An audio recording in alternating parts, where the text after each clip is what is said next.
السلام علیکم۔ ادبستان میں خوش آمدید۔ بسم اللہ الرحمن الرحیم۔ اندھا قتل، مصنف شائستہ سحر۔ خوف کے لبادے میں لپٹی ہوئی خوفناک، حیرت ناک اور جسم کے رونگٹے کھڑے کرتی روداد آسمان پر سیاہ بادلوں نے اپنا گھیراؤ تنگ کر لیا تھا۔ ان قریب طوفانی بارش ہو سکتی تھی۔ اس امکان کے پیش نظر وہ اس راستے پر آن نکلا تھا جو اس کے گھر کے زیادہ قریب تھا۔ وہ جلد از جلد گھر پہنچ جانا چاہتا تھا، مگر یکدم شروع ہونے والی موسلا دھار بارش نے اس کی یہ کوشش حسرت میں بدل دی۔ اس نے دونوں ہاتھوں سے اپنا سر ڈھانپ لیا اور اس طوفانی بارش سے بچنے کی خاطر وہ ایک گھنے درخت کی جانب لپکا، مگر جیسے ہی وہ اس گھنے درخت کی چاروں طرف پھیلی ہوئی شاخوں کے نیچے آیا، کسی چیز سے پاؤں ٹکرانے کی وجہ سے وہ منہ کے بل زمین پر آ گرا۔ بارش کا کیچڑ زدہ پانی جیسے ہی اس کے منہ اور نتنوں میں داخل ہوا تو وہ تڑپ کر بلبلا اٹھا اور بے ساختہ خود کو سنبھالتا ہوا اٹھ بیٹھا۔ اسے اس شے سے زیادہ شدید غصہ آیا جس کی وجہ سے وہ بری طرح ٹھوکر کھا کر گرا تھا۔ اس نے فوراً غصے سے اپنے عقب میں دیکھا تو یک لخت اس کی سانس رک سی گئی۔ اس کی آنکھیں خوف اور دہشت سے پھٹی کی پھٹی رہ گئیں۔ وہ حیرت سے آنکھیں پھاڑے اس سر کٹی لاش کو دیکھ رہا تھا جس پر جگہ جگہ گوشت کے لوتھڑے لٹک رہے تھے جو ارد گرد پھیلے بارش کے پانی کو تیزی سے سرخ کر رہے تھے۔ شاید کچھ دیر پہلے ہی اس سر کٹی لاش کو وہاں پھینکا تھا۔ اس کے اوسان جیسے یہ بحال ہوئے اس نے سر پر دوڑ لگا دی۔ اس وقت خوف کا اس قدر غلبہ تھا اس پر کہ اسے اس بارش کی بھی پرواہ نہیں تھی۔ وہ سر پر بھاگتا ہوا گھر پہنچا۔ داخلی دروازے کے پاس پہنچتے ہی اس کے حواس جواب دے گئے اور وہ وہیں گر کر بے ہوش ہو گیا۔ صبح کا اجالا ہر طرف پھیل چکا تھا۔ وہ سرکٹی لاش بدستور وہیں پڑی تھی۔ گاؤں کے کئی لوگ اس لاش کے ارد گرد دائرے کی شکل میں جمع تھے۔ گاؤں کے منشی رب نواز کے بیٹے کی نشاندہی پر لوگ اس جانب آئے تھے، جبکہ وہ بیچارہ لڑکا اس لاش کو دیکھ کر اس قدر خوفزدہ ہوا تھا کہ بخار کی وجہ سے بستر پر نڈھال پڑا تھا۔ لاش سرکٹی ہونے کے باوجود لوگوں نے شناخت کر لی تھی۔ وہ لاش اس گاؤں کے نامی گرامی عامل کی تھی۔ لاش کا سر ابھی تلاش کیا جا رہا تھا۔ چند گھنٹوں بعد اس عامل کا سر بھی تلاش کر لیا گیا جسے گہری کھائی میں پھینکا گیا تھا۔ پورا گاؤں شش و پنج میں مبتلا تھا۔ ہر شخص کے دماغ میں یہ سوال کلبلا رہا تھا کہ آخر کس شخص نے اس عامل کو اس بے قدری سے مارا تھا۔ بظاہر یوں رنج تھی جس کی بنا پر اس عامل کو اس قدر بے رحمی سے ذبح کرنے کے بعد اس کا سر تن سے جدا کر دیا گیا تھا، پھر اس کے جسم پر چاقو کے پے در پہ وار کر کے اپنے شدید غم و غصے کا اظہار کیا گیا تھا۔ وہ عامل چند سال پہلے ہی اس گاؤں میں آ کر رہائش پذیر ہوا تھا۔ اس کا نام چنگیز تھا۔ چنگیز نام سنتے ہی کسی سخت گیر اور اڑیل مزاج شخص کا سراپا ذہن میں ابھرتا ہے جو اپنی شعلہ بار دہشت ناک اور بھیانک نگاہوں سے اپنے سامنے کھڑے شخص پر لرزہ طاری کر دے۔ عامل چنگیز بالکل اسی سراپے کی عکاسی کرتا تھا۔ وہ سخت مزاج ہونے کے ساتھ انتہائی بد مزاج بھی تھا۔ جو شخص اس کے مزاج کے خلاف ہوتا تھا اس سے دوبارہ ملنا پسند نہیں کرتا تھا، اس لیے لوگ اس کے سامنے جاتے ہوئے بڑی احتیاط برتتے تھے اور پورا دھیان رکھتے تھے کہ کہیں کوئی ایسی بات منہ سے نہ نکل جائے جو عامل چنگیز کے مزاج کے خلاف ہو۔ وہ کہاں سے آیا تھا اور کہاں کا رہنے والا تھا یہ کوئی نہیں جانتا تھا، کیونکہ اس نے اپنے نزدیک کسی کو آنے نہیں دیا تھا۔ وہ تنہا رہنا پسند کرتا تھا۔ جب موڈ ہوتا تو اپنے گھر کا مرکزی دروازہ کھول دیتا، تب پھر لوگ سمجھ جاتے کہ اب وہ اپنے مسائل کے سلسلے میں اس سے مل سکتے ہیں۔ اگر اس کا موڈ نہ ہوتا تو وہ کئی دن گھر میں ہی بند رہتا تھا۔ عامل چنگیز کی پراسرار شخصیت لوگوں کے لیے کسی معمے سے کم نہ تھی، البتہ پورا گاؤں عامل چنگیز کی پراسرار صلاحیتوں کا شاہد تھا۔ گاؤں میں جادو ٹونے، آج سیب کا سایہ وغیرہ جیسے مسائل جب بھی سامنے آتے ان کو چنگیز ہی حل کرتا تھا۔ اسی گاؤں کی ایک سغرا نامی عمر رسیدہ عورت کا مسئلہ بھی بڑا گھمبیر تھا۔ سغرا بے اولاد اور ٹانگوں سے معذور تھی۔ خدا کے بعد اس کا دوسرا سہارا اس کا شوہر تاجدار تھا جو اس کی دیکھ بھال کرتا تھا، اس کا ہر طرح سے خیال رکھتا تھا۔ سغرا اپنی زندگی کے آخری ایام بڑے آرام سے اپنے شوہر کے ساتھ گزار رہی تھی۔ جو وقت گزرتا ہے تو انسان موت کے نزدیک ہوتا چلا جاتا ہے۔ عمر کی زیادتی اور بڑھاپا انسان کی صحت اور خوبصورتی کو دیمک کی طرح چاٹ جاتے ہیں۔ اور آخر یہ ہوتا ہے کہ انسان بالکل بے دست و پا ہو کر موت کے سامنے ہتھیار ڈالنے پر مجبور ہو جاتا ہے۔ تاجدار بھی ایک رات سویا، نہ جانے رات کو کس پہر اس کی روح قفس انصری سے پرواز کر گئی۔ سغرا نے صبح اپنے شوہر کو بستر پر مردہ حالت میں پایا تو غم اور صدمے سے خوب چیخ و پکار شروع کر دی۔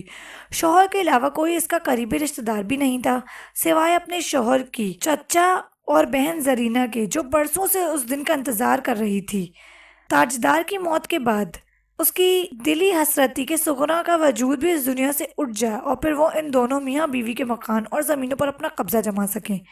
اسی لالچ میں اسے سغرا پر عامل چنگیز کے ذریعے سفلی عمل کروا دیا، مگر قدرت سغرا کا بھلا چاہتی تھی۔ وہ مغرب کے وقت اپنے شوہر تاجدار کی قبر کے پاس بیٹھی رو رہی تھی کہ ایک نادیدہ طاقت نے سغرا کے وجود پر اپنا تسلط قائم کر لیا، اور معذور بڑھیا جو اپنے قدموں پر چل نہیں سکتی تھی فوراً اٹھ کر کھڑی ہو گئی۔ اس کے پاس موجود گاؤں کا ایک شخص جو اسے قبرستان لایا تھا یہ صورتحال دیکھ کر خوفزدہ ہو گیا اور وہاں سے فوراً بھاگ گیا۔ سغرا اپنے گھر اپنے قدموں پر چل کر پہنچی اور اپنے سارے کام یوں کرنے لگی جیسے وہ کوئی جوان اور صحت مند عورت ہو۔ تمام گاؤں میں سغرا کے متعلق عجیب و غریب پر اسرار باتیں پھیلنے لگیں، کیونکہ سغرا کے وجود میں داخل ہونے والی نادیدہ ہستی لوگوں سے سغرا کی زبان سے باتیں بھی کرتی تھی۔ اس کا کہنا تھا کہ اسے اس قبرستان سے گزرتے ہوئے اس معذور بڑھیا پر رحم آ گیا تھا، اس لیے جب تک یہ بڑھیا زندہ رہے گی وہ اس کے اندر رہ کر اس کی خدمت کرتی رہے گی۔ سغرا پر کروایا گیا عامل چنگیز کا سفلی عمل دھرا کا دھرا رہ گیا تھا، کیونکہ سغرا کے وجود پر قابض وہ نادیدہ ہستی کسی بھی شیطانی چیز کو سغرا کے نزدیک نہیں آنے دیتی تھی۔ وہ نہ صرف سغرا کی خدمت کر رہی تھی بلکہ اس کی حفاظت کی ذمہ داری بھی پوری طرح سے نبھا رہی تھی۔ عامل چنگیز کے کہنے پر زرینہ کے شوہر اور بیٹوں نے زبردستی سغرا کو لے کر عامل کے پاس لائے۔ عامل چنگیز نے بڑے بے رحمانہ طریقے سے اس ہوائی چیز کو اذیت دے کر سغرا کے جسم سے نکالا۔ عامل چنگیز کا یہ بڑا سفاقانہ طریقہ تھا، وہ اپنے عملیات سے ان ہوائی چیزوں کو اس قدر تکلیف اور اذیت دیتا تھا کہ وہ پلٹ کر کبھی انسان کے پاس نہیں آتی تھیں۔ جیسے ہی وہ ہوائی چیز سغرا کے وجود سے جدا ہوئی، ٹھیک اسی رات صفران سغرا کی موت واقع ہو گئی۔ سغرا کی موت بھی تاجدار کی موت کی طرح انتہائی پراسرار تھی۔ سغرا کی موت کے بعد زرینہ اپنے شوہر اور بیٹوں کے ساتھ اس کی جائیداد پر قابض ہو گئی تھی۔ عامل چنگیز کے گاؤں کا چودھری عثمان اپنے بیٹے عدنان کی وجہ سے سخت پریشان تھا۔ عدنان کی عمر 10 سال تھی اور وہ چودھری عثمان کا اکلوتا چشم و چراغ تھا، اس لیے چودھری عثمان اسے اپنی جان سے بڑھ کر چاہتا تھا۔ عدنان کی ذرا سی تکلیف اسے پریشان کر دیتی تھی، مگر اب کی بار چودھری عثمان اپنے بیٹے کی تکلیف کی وجہ سے نہیں، اس کی عادت کی وجہ سے سخت پریشان تھا، کیونکہ عدنان کی عجیب و غریب عادت تھی، وہ زیادہ تر درختوں پر چڑھ کر گمسم بیٹھا رہتا تھا۔ وہ اس قدر قدآور درختوں پر چڑھ جاتا کہ دیکھنے والا دنگ رہ جاتا تھا۔ کچھ لوگوں کا خیال تھا کہ عدنان پر کسی آسیب کا سایہ ہے، جبکہ چودھری عثمان بھوت پریت پر یقین نہیں رکھتا تھا۔ مگر پھر ایک رات کچھ ایسا ہوا کہ چودھری عثمان لوگوں کی باتوں پر یقین کرنے پر مجبور ہو گیا۔ اس روز چودھری عثمان اپنی بیوی اور بیٹے کے ہمراہ اپنی بہن سے ملنے گاؤں گیا تھا۔ اس کی بہن نے اپنے بیٹے کی 6ٹھی سالگرہ کے موقع پر چھوٹی سی تقریب کا اہتمام کیا تھا، جس میں نزدیکی رشتہ داروں کو مدعو کیا گیا تھا۔ چودھری عثمان کم ہی اپنی بہن کے گھر جایا کرتا تھا، اس لیے بہن نے اصرار کرتے ہوئے اس رات چودھری عثمان اور اس کی بیوی بچے کو روک لیا۔ آدھی رات بیت چکی تھی۔ چودھری عثمان کافی دیر جاگتا رہا۔ رات کے کسی پہر اس کی آنکھ لگی، اسے کچھ خبر نہ ہوئی، مگر جب اس کی آنکھ کھلی تو اس نے سب سے پہلے اپنے پاس سوئے عدنان کے وجود کو ٹٹولا۔ وہ اکثر رات کو اٹھ کر یوں ہی عدنان کو دیکھتا تھا، کیونکہ عدنان کئی بار رات کے وقت بھی درختوں پر چڑھنے نکل جاتا تھا۔ اس وقت بھی عدنان کو بستر پر نہ پا کر وہ چونک گیا۔ اس نے فوراً اٹھ کر کمرے کی لائٹ جلائی اور داخلی دروازے سے باہر نکل گیا۔ اس کا رخ حویلی کے باغ کی طرف تھا۔ وہ جانتا تھا عدنان یقیناً وہیں موجود ہوگا۔ باغ میں مختلف اقسام کے قدآور درخت موجود تھے۔ وہ ایک ایک کر کے سب درختوں کا جائزہ لے کر آگے بڑھ رہا تھا، اور اس کام میں اسے کسی قسم کی دقت کا سامنا نہیں ہو رہا تھا، کیونکہ 14ویں رات کے چاند ہر چیز کو روشن کر دیا تھا۔ یکدم اسے اپنے سر کے اوپر سے عدنان کے ہنسنے کی آواز سنائی دی۔ چودھری عثمان نے سر اٹھا کر اوپر دیکھا تو عدنان کے ہی فٹ لمبے بیری کے درخت کی شاخ پر بیٹھا تھا، مگر اس لمحے عثمان کا دھیان عدنان کی طرف نہیں تھا، اس کا چہرہ خوف سے سفید پڑنے لگا تھا، کیونکہ اس وقت وہ اس عجیب الخلقت مخلوق کو دیکھ رہا تھا جو کہ عدنان سے کچھ فاصلے پر موجود تھی۔ اس کے پورے جسم پر ریچھ کی طرح سیاہ بال تھے اور اس کا پورا جسم کسی بن مانس کی طرح لمبا تڑنگا تھا، مگر اس کی شکل بلی سے مشابہت رکھتی تھی۔ وہ کیا شے تھی؟ چودھری عثمان اسے کوئی بھی نام دینے سے قاصر تھا۔ وہ حیرت اور خوف کی ملی جلی کیفیت میں اس عجیب الخلقت مخلوق کو گھور رہا تھا جو اپنی شعلہ بار آنکھوں سے عدنان کی طرف اپنے ہاتھ بڑھا رہی تھی، مگر عدنان تو جیسے ہر شے سے بے نیاز ہو چکا تھا، وہ بس اسے اپنے آپ کی طرف دیکھ کر ہنسے جا رہا تھا۔ چودھری عثمان بے اختیار چیخ پڑا، عدنان وہ آ رہا ہے! عدنان بدستور ہنس رہا تھا جیسے اسے کچھ سنائی ہی نہ دیا ہو۔ اپنے پیچھے دیکھو عدنان، وہ آ رہا ہے! چودھری عثمان اشارہ کرتے ہوئے چیخا تو عدنان نے اس ساتھ پیچھے پلٹ کر دیکھا۔ وہ قوی ہیکل بن مانس نمایش موت بن کر اس کے سر پر پہنچ چکی تھی۔ عدنان اسے دیکھ کر بے ساختہ چیخ پڑا۔ اس خوفناک عفریت نے عدنان کو کھینچ کر درخت سے نیچے لٹکا دیا۔ عدنان کی خوفناک چیخوں سے پوری حویلی گونج اٹھی۔ چودھری عثمان تڑپ کر گڑ گڑایا، خدا کے لیے اسے چھوڑ دو! جواباً اس عجیب الخلقت مخلوق کے منہ سے ایک فلک شگاف کہا نکلا اور چشم زدن میں اس نے عدنان کو درخت سے نیچے پھینک دیا۔ یہ بھیانک منظر دیکھ کر چودھری عثمان کے منہ سے ہولناک چیخ نکلی اور وہ وہیں چکرا کر بے ہوش ہو گیا۔ اسے 2 دن بعد ہوش آیا تھا۔ ہوش میں آتے ہی وہ چیخ پڑا، عدنان! عدنان! کمرے میں عثمان کی بیوی سمیت دیگر رشتہ دار بھی موجود تھے جو اس کو ہوش میں آتے ہی اس کی طرف متوجہ ہو گئے۔ آپ ٹھیک تو ہیں؟ چودھری عثمان کی بیوی فوراً اس کی طرف بڑھی اور اس کے قریب بیٹھتے ہی بولی، اس نے میرے بیٹے کو مار ڈالا! چودھری عثمان پھٹی ہوئی آواز میں چیخا۔ چودھری عثمان کی بیوی اسے تسلی دیتے ہوئے بولی، ہمارا بیٹا بالکل ٹھیک ہے، وہ سامنے بیٹھا ہے۔ عثمان نے سامنے دیکھا تو عدنان کرسی پر بیٹھا اسے ہی دیکھ رہا تھا۔ چودھری عثمان نے فوراً اسے اپنے پاس بلایا اور 2 دن قبل والے واقعے کے متعلق دریافت کیا، مگر عدنان نے مکمل لا علمی کا اظہار کیا۔ اس ساتھ چودھری عثمان کو یقین ہو چکا تھا کہ عدنان کے ساتھ ضرور کوئی شیطانی شے ہے، اس لیے وہ عدنان کو عامل چنگیز کے پاس لے گیا اور چنگیز کو عدنان کی تمام صورتحال سے آگاہ کیا۔ عامل چنگیز نے عدنان کو اپنے سامنے بٹھا کر اس کا سر اپنے ہاتھ کی گرفت میں لے لیا اور منہ ہی منہ میں کچھ بڑبڑانے لگا۔ عدنان کے جسم کو جھٹکے لگنے لگے، اس کی آنکھوں میں سرخی اترنے لگی، اس کے چہرے کے خد و خال متغیر ہوتے ہوئے اس قدر بگڑ گئے کہ چودھری عثمان بھی اپنے بیٹے کی بھیانک شکل دیکھ کر لرز اٹھا تھا۔ عامل چنگیز نے عدنان کے سر پر اپنے دائیں ہاتھ کی گرفت مضبوطی سے جما رکھی تھی۔ بول، کون ہے تو؟ عامل چنگیز آنکھیں کھولتے ہی گرجدار آواز میں بولا۔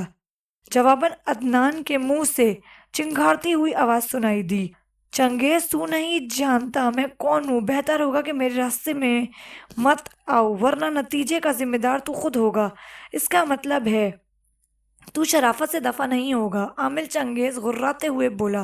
عدنان کے اندر موجود وہ آصف بڑے خطرناک اور زہریلے لہجے میں بولا، ہرگز نہیں جاؤں گا۔ اس سے پہلے تیرا سامنا جس مخلوق سے تھا وہ کمزور تھی، اس لیے تیرے سامنے ہار مان گئی، مگر میں کسی قیمت پر ہار نہیں مانوں گا۔ بہتر یہی ہے کہ تو مجھ سے دشمنی مول مت لے، ورنہ بڑی مہنگی پڑے گی تجھے یہ دشمنی۔ عدنان کے منہ سے یہ اشتعال آمیز الفاظ سن کر عامل چنگیز کا چہرہ سرخ ہونے لگا تھا، اس کی آنکھوں میں غیظ و غضب کی شدتیں عیاں ہونے لگی تھیں۔ وہ غصے سے کانپتے ہوئے منہ ہی منہ میں کچھ پڑھنے لگا۔ تھوڑی ہی دیر میں عدنان کے وجود سے دھواں اٹھنے لگا اور اس کے جسم کو یوں جھٹکے لگنے لگے جیسے اس کے جسم میں کرنٹ چھوڑ دیا گیا ہو۔ عدنان کی لاتعداد بھیانک اور ہولناک چیخوں سے پورا کمرہ گونج اٹھا تھا۔ چودھری عثمان ایک طرف بیٹھا یہ منظر پھٹی پھٹی آنکھوں سے دیکھ رہا تھا۔ وہ خود پر ضبط کیے بیٹھا تھا، اس کے سامنے اس کے جگر کا ٹکڑا زمین پر بری طرح سے پچھاڑیں کھا رہا تھا۔ چند سمے بعد عدنان کی چیخیں مدھو پڑنے لگیں اور عدنان کا تڑپتا ہوا جسم زمین پر ساکت ہو گیا۔ اس کے چہرے کے بگڑتے ہوئے نقوش پھر سے معصومیت میں تبدیل ہو گئے تھے۔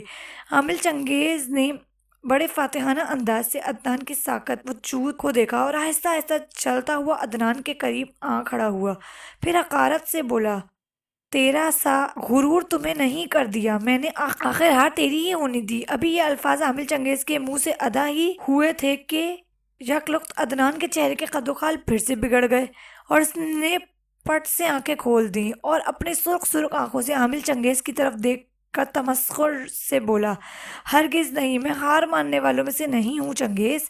عدنان کے منہ سے بڑے بھیانک کہکہاؤں کا اخراج ہوا تو عامل چنگیز غصے سے تھر تھر کانپنے لگا۔ وہ اس غیر متوقع صورتحال کے لیے ہرگز تیار نہ تھا۔ اس ڈھیٹ آسیب کے سامنے پہلی بار اس کی تمام طاقتیں، اس کا سہارا علم کمزور پڑ گیا تھا، مگر ہار ماننے والوں میں سے تو میں بھی نہیں تھا۔ اس نے چودھری عثمان کو 7 دن عدنان کو اپنے پاس چھوڑنے کا کہا اور عدنان کے ارد گرد حصار کھینچ دیا تھا۔ چودھری عثمان اپنے دل پر جبر کر کے عدنان کو عامل چنگیز کے پاس چھوڑ کر چلا گیا۔ عامل چنگیز کے پاس آنے والے یہ پہلا کیس تھا جس میں اس کا سامنا انتہائی طاقت اور ضدی آسیب سے تھا، جو کسی طرح سے بھی عدنان کے جسم کو چھوڑنے کو تیار نہیں تھا۔ مگر اب یہ معاملہ چنگیز کی انا کا تھا۔ اس آسیب نے اس کے علم، اس کی طاقت کو للکارا تھا۔ وہ ہر صورت عدنان کو اس ضدی آسیب کے شکنجے سے نجات دلانا چاہتا تھا۔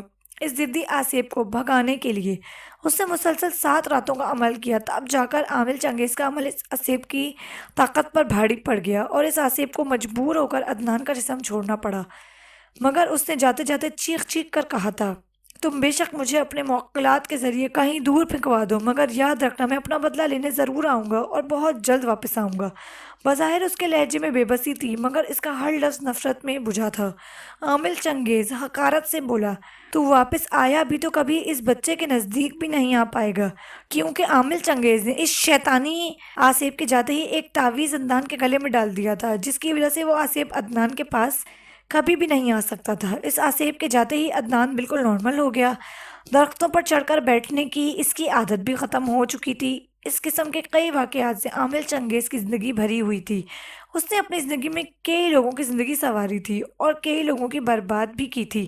یہ سلسلہ یوں ہی چلتا رہا، مگر ایک رات کسی انتہائی سفاک قاتل نے عامل چنگیز کو بے دردی سے قتل کر دیا۔